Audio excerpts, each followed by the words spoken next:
પહેલગામ હુમલા બાદ ભારતે કરેલી નિર્ણાયક કાર્યવાહીથી પાકિસ્તાનની ઊંઘ હજુ પણ ઉડેલી છે। સિંધુ જળ સંધિ સ્થગિત કરાતા પાણી માટે તડપતું આ પાકિસ્તાન હવે ખુલીને પોકળ ધમકીઓ પર ઉતરી આવ્યું છે। પાકિસ્તાનના પૂર્વ વિદેશ મંત્રી બિલાવલ ભુટ્ટો જરદારી અને સેના પ્રમુખ જનરલ અસીમ મુનીર એ પછી હવે પાકિસ્તાનના વડાપ્રધાન શાહબાઝ શરીફે પણ પાણી અંગે ભારતને પોકળ ધમકીઓ આપી છે। આપણી સાથે વિજય દેસાઈ ફોન લાઈન પર જોડાઈ ગયા છે। વિજય,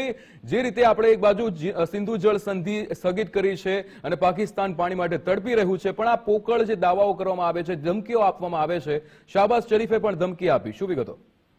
બિલકુલ, આ પોકળ ધમકીઓ એકાએક એટલા માટે વધી ગઈ છે કારણ કે ભારતે ચિનાબ નદી પર national hydro electric power project શરૂ કર્યો છે અને તેના માટે કાશ્મીરના જે સિંધુ ગામ નજીક આ ડેમ બનાવવાનો પ્રોજેક્ટ છે તેનું ટેન્ડર પ્રક્રિયા શરૂ થતા હવે પાકિસ્તાનના પેટમાં તેલ રેડાયું છે કારણ કે પાણી માટે વલખા મારતું પાકિસ્તાન એ સમજી ચૂક્યું છે કે પહેલગામમાં થયેલા આતંકી હુમલા બાદ ભારતે જે પ્રકારે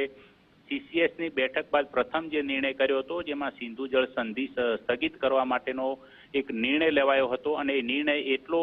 પ્રખર છે કે એમાં સ્પષ્ટ છે કે જ્યાં સુધી આતંકવાદ મુદ્દે BOK મુદ્દે પાકિસ્તાન વાત નહીં કરે ત્યાં સુધી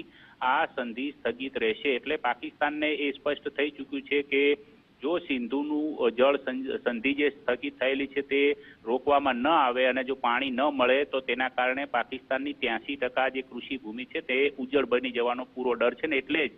પાકિસ્તાનના જે પૂર્વ વિદેશ મંત્રી બિલાવલ ભુટ્ટો જરદારી ઉપરાંત પાકિસ્તાનના જે સેના પ્રમુખ જનરલ અસીમ મુનીર છે એને પરમાણુ હુમલો કરવાની પણ ધમકી આપી હતી અને ત્યારબાદ હવે પાકિસ્તાનના વડાપ્રધાન શાહબાઝ શરીફ પણ ઇસ્લામાબાદની અંદર એક રેલીમાં એવું બોલ્યા છે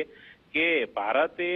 પાકિસ્તાનના હકનું પાણીનું એક પણ ટીમ્પુ છીનવવા નહીં દેવામાં આવે, તેથી ભારતે નદીના પ્રવાહને રોકવો ન જોઈએ। જો આવું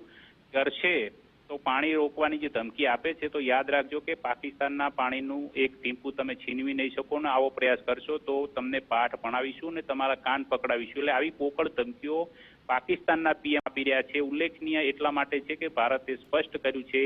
કે સિંધુ જળ સંધિ અસ્થાયી રૂપે સ્થગિત કરાયેલી છે, એટલે જ્યાં સુધી નિર્ણય નહીં લેવાય ત્યાં સુધી કે પાકિસ્તાન આતંકવાદ મુદ્દે કોઈ નક્કર કાર્યવાહી ન કરે અને POK મુદ્દે વાતચીત ન કરે। બિલકુલ વિજય, સમગ્ર માહિતી સાથે જોડાવા બદલ આપનો આભાર।